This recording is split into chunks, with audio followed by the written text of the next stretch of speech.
Sir, আজকে দেখছি আপনার ভীষণ মন খারাপ। চলুন একটা গল্প শোনাই। যখন আমার ভীষণ করে কষ্ট হয়, আমি তখন এই কথাগুলো নীরবে শুনি। ধরুন আপনার খুব অসুস্থ মনে হচ্ছে, কেমন জানি শূন্য শূন্য লাগছে, ক্লান্তি লাগছে। তখন আপনি একজন ডক্টরের শরণাপন্ন হইলেন। ডক্টর আপনাকে অনেকগুলো রিপোর্ট দিল।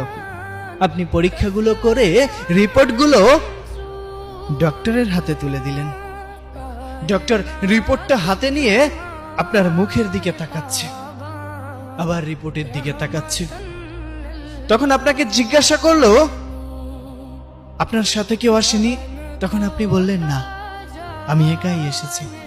অনেক দিন ধরেই ক্লান্ত মনে হচ্ছে, কেমন জানি মনে হচ্ছে, আমি জানি না।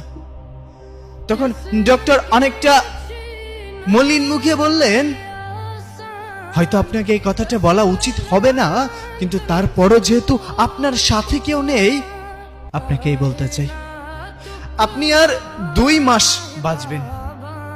আপনার জীবনের সব ইচ্ছা আকাঙ্ক্ষা সবকিছু পূরণ করে নিন।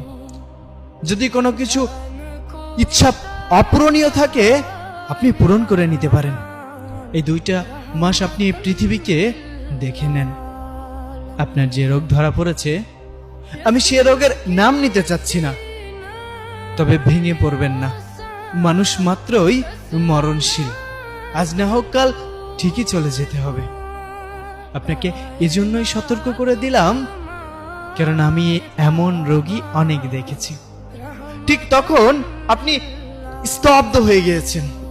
আপনার এত ক্ষমতা, এত জোশ, এত টাকা, এত অর্থ সম্পদ কোথায় যাবে? কোথায় যাবে? যত বড়ই শক্তিশালী মানুষ হোক না কেন, মানুষ তো মরণশীল। আপনি রিপোর্টগুলো হাতে নিয়ে হসপিটাল থেকে বের হয়ে যাচ্ছেন। আপনার চোখে মুখে মলিন একটা ভাব। আপনি চারপাশটা খুব মনোমুগ্ধকর ভাবে তাকিয়ে আছেন, প্রকৃতি দেখছেন। কেমন জানি আপনার এই প্রকৃতি ছেড়ে যেতে মন চাচ্ছে না। আপনার ভীষণ কষ্ট হচ্ছে, দম বন্ধ হয়ে যাচ্ছে। আপনি বাসায় গেলেন। বাসায় যেতে অনেক দেরি হয়ে গেল।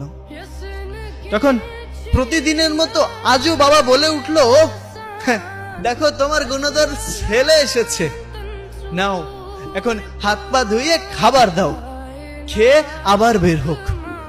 সারাদিন তো কোনো কাজকর্ম নেই।